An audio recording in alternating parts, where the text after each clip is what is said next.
Sponsored by. In a move that could potentially widen the rift between allies, the United States and Israel, the former is expected to impose sanctions on the Israel military's Netzah Yehuda battalion over its alleged human rights violations against Palestinian civilians. The move has been denounced by Israeli Prime Minister Benjamin Netanyahu, stating that intentions of imposing sanctions on IDF units are the height of absurdity and moral nadir.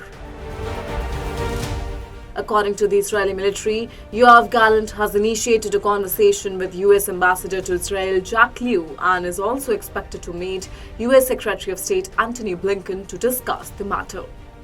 Meanwhile, Israel's War Cabinet minister asserted that he spoke to Blinken, urging him to reconsider the move. The decision comes after the U.S. State Department conducted a thorough investigation into the IDF's Netzah Yehuda unit and several other units over alleged cases of human rights violations against civilians in Palestine.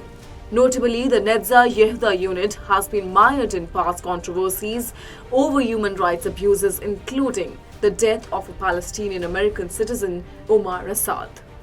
He died after the battalion soldiers detained him, kept him handcuffed and blindfolded, and was later found abandoned in near-freezing conditions. It is predicted that if the US approves the sanctioning of the Israeli military unit, other Western nations may also follow suit, escalating tensions for Israel, which is fighting against Hamas terrorists in Gaza. The sanctioned battalion would be barred from using US military aid to purchase weapons. However, Israel can purchase weapons from its own funds for the battalion. Israeli Prime Minister Netanyahu and other senior members of the War Cabinet slammed the United States, calling the potential decision a dangerous precedent that crosses the red line and conveys a wrong message.